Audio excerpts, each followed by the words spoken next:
आपने गसब की है जगह फिर बनाई है, ये बात अलग है। एक कहता है मैं मस्जिद को नहीं मानता, ये बात अलग है।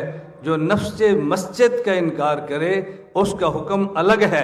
जो ख़ास मेरी मस्जिद का इनकार करे उसका हुक्म अलग है। जो फ़िक़े हनफी न माने उसका हुक्म अलग है। जो नफ्स फ़िक़ा न माने उसका हुक्म अलग है। मैंने बांग्लादेश में आकर अलल ऐलान उलमा से कहा, मैंने कहा जो बात मैं कहता हूँ, जो दलाइल मैं देता हूँ, जिस दावत को लेकर मैं गली गली नगर नगर घूम रहा हूँ, তাদের 6 নম্বরের একটা বিষয় হলো, একটা নম্বর হলো দলিলের ক্ষেত্রে প্রতারণার আশ্রয় নেওয়া। নবীর জবানে বলা শ্রেষ্ঠ যুগের ব্যক্তিত্ব মাসালা লিখেছেন, আমলও চালু হয়েছে।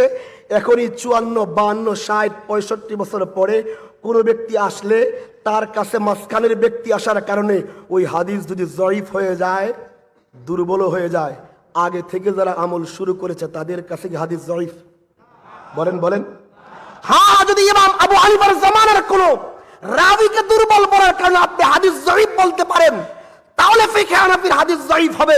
কিন্তু পরবর্তীতে কোন মুহাদ্দিস, ইমাম বুখারী হোক, সাঈদ আল কাত্তান হোক, শাইখ মিজজি হোক, যে কোনো শাইখ, ইমাম যাহাবি হোক, পরবর্তী কোন রাবীর জরাহের কারণে ফিকহে হানাফির কোন মাসআলার হাদিস জয়ীফ হয় না। মাদ্রাসার যে পাঠ্যপুস্তক আছে সেগুলো তো আপনাদের মোতালা করতেই হবে। এর পাশাপাশি খারিজি মোতালার পরিধি আপনাদেরকে বাড়াতে হবে।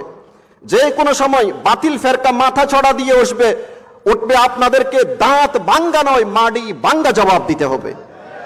হযরতে ইমাম আবু হানিফা রহমতুল্লাহ আলাইহি একদিকে যেমন সব কাজে আল্লাহর সন্তুষ্টিকে প্রাধান্য দিতেন, অপরদিকে তার সম্বন্ধে প্রসিদ্ধ এগুলো আপনাদের জানা আছে, একাধারে 40 বছর পর্যন্ত তিনি ইশার ওযু দিয়ে ফজরের নামাজ আদায় করেছেন।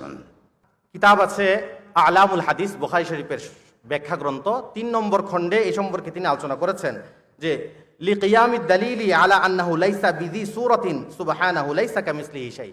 তিনি আল্লাহ যে কোনো আকার আকৃতি নাই এটার দলিল দিতে গিয়ে এই আয়াতকে ব্যবহার করেছেন। অর্থাৎ দেহ জাতীয় বস্তু থেকে আল্লাহকে পবিত্র বয়ান করতে গিয়ে এই আয়াতকে ব্যবহার করেছেন। যারা ইসলাম ব্যাংকিংয়ে আপনার আমদানি করে সেখানে আপনার এমপিআই মুরাব্বা পোস্ট ইম্পোর্ট নামে একটা লেনদেন আছে। এই সবগুলো লেনদেনে আপনার সরফের এই যুগান্তকের সিদ্ধান্ত এখনো আলু চড়াচ্ছে যে আপনার টাকার সাথে ডলারের সরফ বিধান প্রযোজ্য হবে না।